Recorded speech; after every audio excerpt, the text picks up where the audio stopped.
নমস্কার, দেখছেন কলকাতা টিভি, সঙ্গে রয়েছে অনন্যা। শুরু করছে সংবাদ সারাদিন। হাইকোর্টের রায়কে চ্যালেঞ্জ, এসএসসির রায় নিয়ে সুপ্রিম কোর্টের রাজ্য। কেন 25,000 চাকরি বাতিল, প্রশ্ন তুলে শীর্ষ আদালতে মামলা রাজ্যের।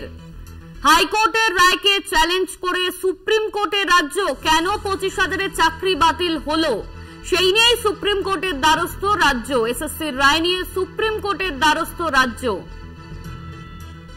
এই নিয়ে আমরা বিস্তারিত জানবো। আমাদের সঙ্গে রয়েছেন আমাদের প্রতিনিধি জয়ন্ত চৌধুরী। জয়ন্ত, রাজ্য 25,000 চাকরি বাতিল নিয়ে সুপ্রিম কোর্টের দ্বারস্থ হয়েছে, ঠিক কি জানা যাচ্ছে?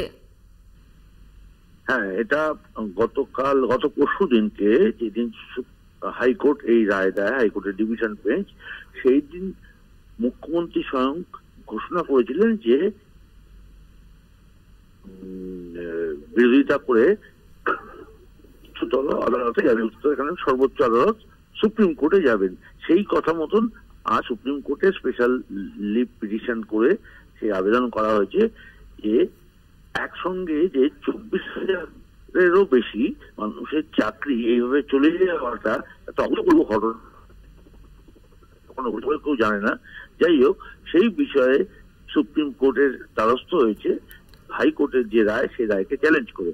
এবং হাইকোর্টের রায় যে প্রায় 2016 পরীক্ষার্থীর মধ্যে 24,573 জন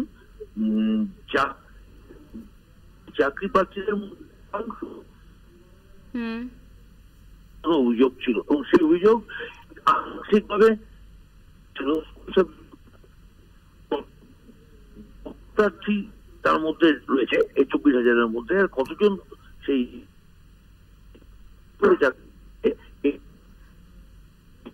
ধন্যবাদ জয়ন্ত। আমাদের সঙ্গে ছিলেন আমাদের প্রতিনিধি জয়ন্ত চৌধুরী। 25,000 চাকরি কেন বাতিল করা হলো, এই প্রশ্ন তুলেই সুপ্রিম কোর্টের দ্বারস্থ রাজ্য। হাইকোর্টের রায়কে চ্যালেঞ্জ করে সুপ্রিম কোর্টের দ্বারস্থ হলো রাজ্য। এসএসসির রায় নিয়ে সুপ্রিম কোর্টের রাজ্য। গত সোমবার 25,000 চাকরি বাতিল করে হাইকোর্ট, আর সেই রায়কে চ্যালেঞ্জ করেই সুপ্রিম কোর্টের দ্বারস্থ হয়েছে রাজ্য।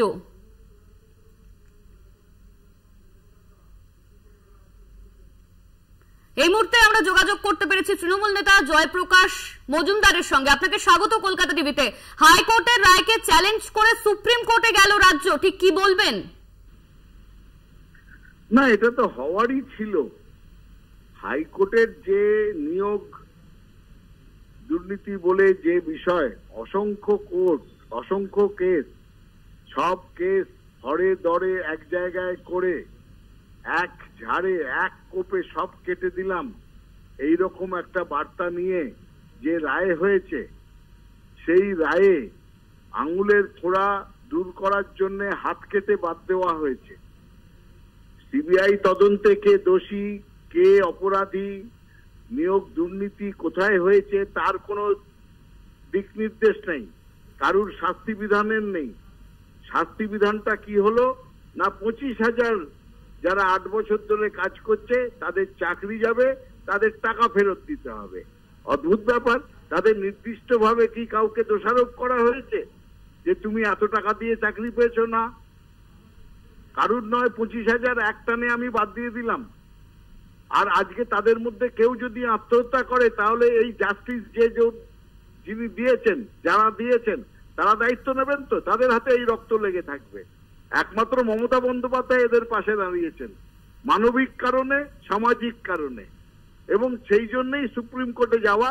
আমরা আশা রাখি যে এই রাজনৈতিক উদ্দেশ্য প্রণোদিত যে অর্ডার, সেই অর্ডার পরবর্তী ক্ষেত্রে সুপ্রিম কোর্টে পাল্টে যাবে বলে আমরা বিশ্বাস করি। এবং কলকাতা হাইকোর্ট বর্তমানে তাদের ইতিহাসের সর্বনিম্ন স্থানে গিয়ে অবস্থান করছে, এটা নিয়েও মানুষের মনে সন্দেহ নেই। কারণ সুপ্রিম কোর্টের অধিকাংশ না হলেও বেশ কিছু জাস্টিস, বিচারপতি এই অভিজিৎ গাঙ্গুলির পদাঙ্ক অনুসরণ করে রাজনৈতিক উচ্চাকাঙ্ক্ষার জন্য, আর কি আছে আমরা জানি না, তারা রাজনৈতিক ভাবে একটা মতামত দিচ্ছেন, তাদের অর্ডারে প্রতিফলিত হচ্ছেন এবং পেছন থেকে সুতো টানছেন বিজেপি রাজনৈতিক দল। এই নিয়ে কারুর মনে সন্দেহ নেই। ধন্যবাদ আপনাকে। আমাদের সঙ্গে ছিলেন তৃণমূল নেতা জয়প্রকাশ মজুমদার। চাকরি বাতিলের রায়কে চ্যালেঞ্জ করে আজ সুপ্রিম কোর্টের দ্বারস্থ রাজ্য।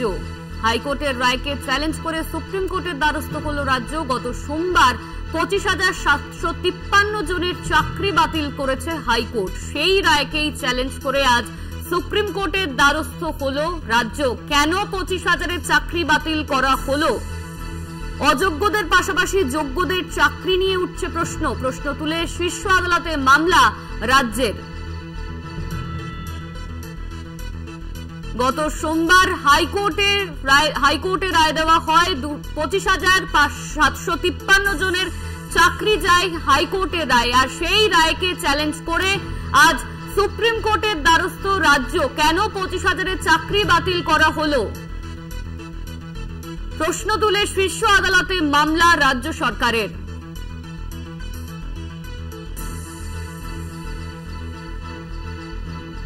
চাকরি বাতিলের রায়কে চ্যালেঞ্জ করে আজই সুপ্রিম কোর্টের দ্বারস্থ হল রাজ্য সরকার।